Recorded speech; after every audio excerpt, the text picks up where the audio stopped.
नज़दीक है और यूँ सत्ताधारी पार्टियां नए नए कानून लाकर लोगों को लुभाने की बात कर रही हैं।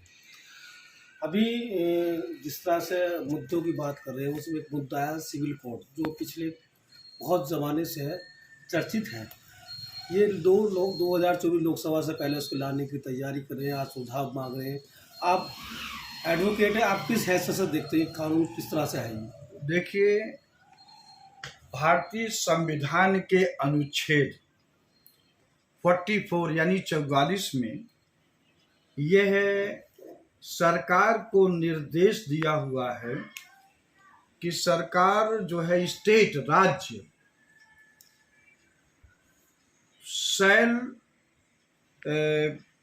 shall endeavor to take step for implementing uniform civil code for the country। यानी पूरे देश में एक समान सिविल कोड, कॉमन कोड बनाने के लिए प्रयास करेगा।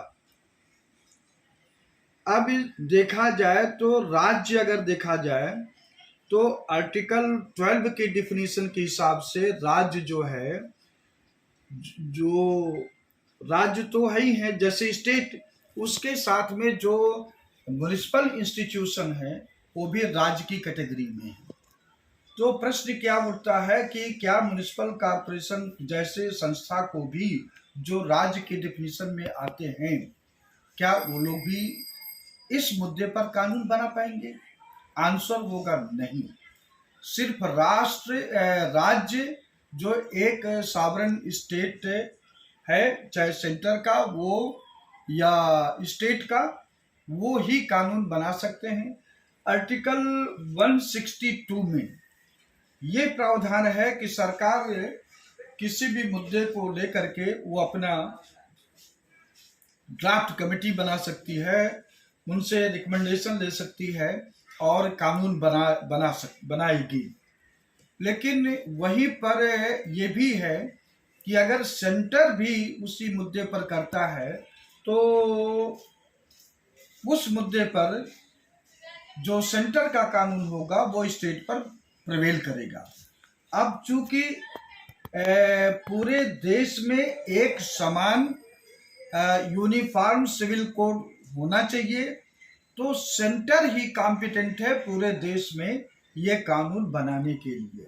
लेकिन सेंटर अपने खुद ना बना करके, नरेंद्र मोदी की सरकार खुद ना बना करके राज्यों पर छोड़ दिए हैं, और उत्तराखंड की सरकार, गुजरात की सरकार ने अपना ड्राफ्ट कमेटी बैठा दिया कि आने वाले समय में हम इसको यूनिफॉर्म सिविल कोड लाएंगे स्टेट में। ऐसा इसलिए ये लोग कर रहे हैं, या अभी जो यूपी में राज्य है वहां पर भी भाजपा की सरकार है, हो सकता है कि 2024 के इलेक्शन के पहले वो भी वो करें कि यूनिफॉर्म सिविल कोड। तो मेरा कहने का मतलब यह है कि जो अगर यूनिफॉर्म सिविल कोड आना चाहिए तो सिर्फ सेंटर पूरे देश एक कॉम्पिटेंट है जो पूरे देश में एक प्रकार का कानून ला सकता है। और अगर देखा जाए तो अभी तक जब से देश आजाद हुआ है उसके पहले से भी आपका इंडियन कॉन्ट्रैक्ट एक्ट 1872 में बना है, 1872 में, जो पूरे देश में लागू है। इंडियन एविडेंस एक्ट वो भी 1872 में है, पूरे देश में लागू है। इंडियन पिनल कोड वो 1860 में बना है, वो पूरे देश में लागू है। फिर आपका इसी प्रकार सीआरपीसी है, फिर सिविल प्रोसीजर कोड है। ये पूरे देश में चाहे हिंदू या मुसलमान हो, ईसाई या पारसी, सब में एक समान ये कानून बने हुए हैं। और इसी प्रकार आपका ट्रांसफर ऑफ प्रॉपर्टी एक्ट है, पूरे देश में एक ही कानून लागू हुआ है। फिर पार्टनरशिप एक्ट है, उसमें भी पूरे देश में एक ही कानून लागू हुआ है। फिर आपका कंपनी एक्ट है, ये सब में पूरे देश में एक ही प्रकार का कानून, चाहे हिंदू है, मुसलमान है, पारसी, जो भी बिजनेस करेगा, जो भी कंपनी बनाएगा, सबके लिए एक ही कानून है। अब यहाँ पर आप ये देखिए, जब देश आजाद हुआ था तो डॉक्टर भीमराव अंबेडकर संसद में ये हिंदू कोड बिल लाना चाहते थे, पास कराना चाहते थे, और वो प्रेजेंट भी किए थे। लेकिन जो कट्टरपंथी हिंदू थे वो नहीं चाहते थे कि विवाह खत्म हो, वो लोग के विरोध करने पर यह बिल पास नहीं हुआ। अंत में 1955 में हिंदू कोड बिल को 3-4 टुकड़ों में पास किया गया। और अब रही बात, जो सरकारें ये ड्राफ्ट कमेटी बनाई हैं, ये ऐसा मुद्दा है, ऐसे सोच समझ के बनाना चाहिए ताकि लोगों पर कोई एक उनके विकास के लिए दूरगामी इम्पैक्ट पड़े, ना कि किसी पर प्रॉफिट लेने के लिए, चुनावी प्रॉफिट के लिए कोई उस पर बुरा इम्पैक्ट पड़े। और जहां तक रही बात अभी 2000, मेरा सवाल ये था कि जिस तरह से सिविल कोड की बात करी है, उसमें जो बनेगा उसमें धार्मिक बाधाएं नहीं आएंगी, क्योंकि कुछ धार्मिक की बातें जैसे निकाह है, शादी है, तो सब धर्मों की अलग अलग मान्यता है। तो सिविल कोड बनने के बाद में तो ये भी इसके एक तरह से धार्मिक जो आस्था है उसमें कहीं रुकावट आएंगी। देखिए सुनिए, जैसा कि मेरा जो कहना है, खास करके लोक समाज पार्टी का इस पर व्यू है, हम एक वैज्ञानिक सोच के प्रोग्रेसिव माइंड के रूप में लोक समाज पार्टी को ले जाना चाहते हैं, और चल भी रही है कि आप दूसरे एंगल से सोचिए। फिर आपको थोड़ा हम रामायण काल में ले जाना चाहते हैं। रामायण काल में जब रामचंद्र जी ने धनुष तोड़ा था, तो वो तो शादी के लिए ही विवाह के था, तो उन्होंने एट ए टाइम में ये मना किया कि हम जो है बिना घर की परमिशन से नहीं करेंगे। तो राजा दशरथ और लोग वहाँ पे जो ऋषि मुनि थे, उन्होंने कहा कि इस देश में राजा महाराजाओं की कई रानियां होती थी, आप एक यहाँ शादी कर लीजिए सीता से, और आपके पिताजी चाहेंगे तो वहाँ भी शादी कर लीजिए। लेकिन रामचंद्र जी ने उस समय मर्यादा कायम किया कि नहीं, जो पहले विवाह की प्रथा थी उसको हम नहीं अडॉप्ट करेंगे और हम एक ही शादी रखेंगे। तो उन्होंने ऐसा किया, और उसका परिणाम हुआ कि वो मर्यादा पुरुषोत्तम कहलाए। एक मर्यादा बानी, एक लिमिट बानी। तो उसी प्रकार आप ये देखिए कि जो मुस्लिम धर्म को आप ले लीजिए, मुस्लिम धर्म में मान लीजिए कोई शादी करके आया और उसमें कोई बीबी है, फिर उसके रहते हुए दूसरी बीबी, तीसरी बीबी, चौथी बीबी आती है, तो उसमें अन्य औरतों को क्या प्रभाव पड़ता है, उनकी आंतरिक पीड़ा आप लोग समझने का प्रयास करें। नंबर 2, इस तरह से करने से जनसंख्या पर एक बहुत बड़ा कंट्रोल हो जाएगा अगर यूनिफॉर्म सिविल कोड किया जाए। लेकिन हम सरकार से और भारत सरकार के लॉ कमीशन में बैठे वाले लोगों से अपील करना चाहते हैं कि आप लोग जिस तरह से यूनिफॉर्म सिविल कोड 1941 में ड्राफ्ट कमेटी बनाई गई थी और उसका इम्प्लीमेंटेशन 1955 में हुआ था, करीब 11 साल के बाद, तो 14 साल के बाद, तो मैं समझता हूं कि इसको हड़बड़ी में ना किया जाए। सभी समुदाय, सभी लोगों का एक राय जानने के लिए, जो ना एक विरोध करते तो उनको तर्क संगत ढंग से समझा करके कि आने वाले समय में यह समाज के लिए या इस पर्टिकुलर समाज के लिए लाभकारी होगा।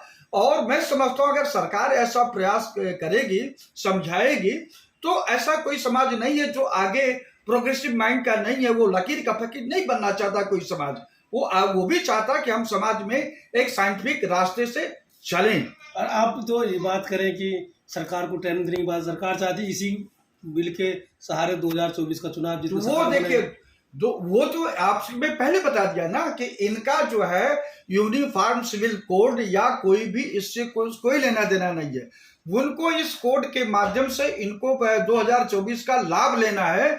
लेकिन मैं आपको लोक समाज पार्टी के माध्यम से कह रहा हूं, भारत सरकार यानी भारतीय जनता पार्टी को आने वाले 2024 के इलेक्शन में कोई भी किसी भी प्रकार का कोई लाभ नहीं मिलेगा। इनको 2024 में जाना पड़ेगा, क्योंकि देश का जनता का मूड इस मोदी सरकार के खिलाफ है। 3 तलाक के मुद्दों को लेकर सरकार बन गई 2019 में, ये देखिए भी बन सकती है। नहीं, देखिए वो 3 तलाक का उसमें कोई नहीं है। जो 2019 में सरकार बनी, वो यूं समझ लीजिए कि जो पुलवामा का कांड था, उसमें सरकार ने अब लोगों को गुमराह किया उसकी इंक्वायरी नहीं हुई और उसी का फायदा वो लिए। अगर वो घटना नहीं घटी होती तो इनको फायदा नहीं होता। नहीं, अब एक और मुद्दा है जो हम बात करें, नई शिक्षा नीति। नई शिक्षा नीति के तहत जो है ग्रेजुएशन जो है वो 3 साल की जगह 4 साल कर दिया गया, तो क्या इसका लाभ नहीं मिलेगा इनको? देखिए, बल्कि हम तो चाहते हैं कांग्रेस हो या राज्य में स्थापित जो राज्य पार्टियां हैं, जैसे आरजेडी, जेडीयू, समाजवादी पार्टी, और उड़ीसा में बीजेडी, कर्नाटका में जनता दल सेकुलर, ये सब जो पार्टियां हैं, महाराष्ट्र में एनसीपी, और इनके क्या नाम शिवसेना वाले, इन सब लोगों को मिल करके जो नई शिक्षा नीति 2020 है, इसको पहली बात इनको स्टडी करना चाहिए और स्टडी करके जनता के बीच में जा करके जागरूक करना चाहिए कि ये नई शिक्षा नीति 2020 एक बहुत बड़ी आबादी के खिलाफ एक षड्यंत्र है और इनडायरेक्ट रूप में उनसे शिक्षा, हायर शिक्षा, एजुकेशन छीनने की तैयारी है। ये बताइए, जब हम लोग ग्रेजुएशन किए थे तब 2 साल का कोर्स था, अब उसको 3 करते हुए 4 साल कर दिए हैं। अभी आज ही राष्ट्रीय सहारा के फ्रंट पेज पर उसमें न्यूज था कि यूनिवर्सिटी ग्रांट कमीशन 105 विश्वविद्यालय में ये बीए का कोर्स 4 साल का लागू कर दी है, ये उसमें की है, तो जिसमें बहुत सारी डीम्ड यूनिवर्सिटीज हैं। तो ये सरकार जो है, यूं समझ लीजिए कि गरीबों के, दलित, ओबीसी, इकोनॉमिकली फॉरवर्ड क्लास के जो लोग हैं, इनकी दुश्मन है। वो नहीं चाहते हैं कि गरीब के लोग पढ़ सके। इनका सोच ये है कि अगर कोई हायर एजुकेशन में जाएगा तो पहली साल में अपना कोई घर दुआर कुछ भी बेच करके शुरू करेगा, अंत में दूसरा पार करते तीसरा ये छोड़ देंगे, चौथे में छोड़ देंगे, ये ग्रेजुएशन नहीं कर पाएंगे। ये लॉलीपॉप देते हैं कि पहले साल जो करेगा वो सर्टिफिकेट होगा, फिर डिप्लोमा होगा, फिर ये होगा, फिर वो डिग्री 4 साल में हो जाएगी। मैं कहता हूं कि डिग्री उनको मिल भी गई, उस डिग्री को आज हिंदुस्तान में कितना रिस्पेक्ट किया जाता है, कितने लोगों को नौकरी मिल रही है। तो जब कंप्लीट डिग्री पर नहीं मिलती है तो डिप्लोमा सर्टिफिकेट पर क्या उसकी औकात है, क्या उचित है उसको? तो सिर्फ बरगलाने के लिए ऐसा कहा जा रहा है। उनका मेन उद्देश्य है कि गरीब के लोगों के छात्रों से ये पढ़ाई, हायर एजुकेशन छीन लिया जाए। लोक समाज पार्टी का आपको स्पष्ट मानना बता देता हूं, जिस दिन सत्ता में आएगी ये नई शिक्षा नीति 2020 को कूड़ेदान में डाल देगी और जो इसको लागू किए हैं, जैसे यूनिवर्सिटी ग्रांट कमीशन के जो जगदीश कुमार जी हैं, इनको कानूनी दायरे में ला करके पेनिटिव एक्शन इनके खिलाफ लिया जाएगा। जो इनके लोग हैं, जो एक बहुत बड़ी आबादी को शिक्षा से पढ़ने के लिए वंचित करने जा रहे हैं। शर्मा जी, क्या ये छात्राओं पे इस पे काफी असर पड़ेगा, इस पे अगर 4 साल की हो जाएगी? भाई देखिए, वो छात्र जो आप ये देखिए, जो संख्या 10वीं रहती है वो आगे चल करके 10वीं पास करते 12वीं में उसकी आधी हो जाती है और ग्रेजुएट में उससे भी कम हो जाती है।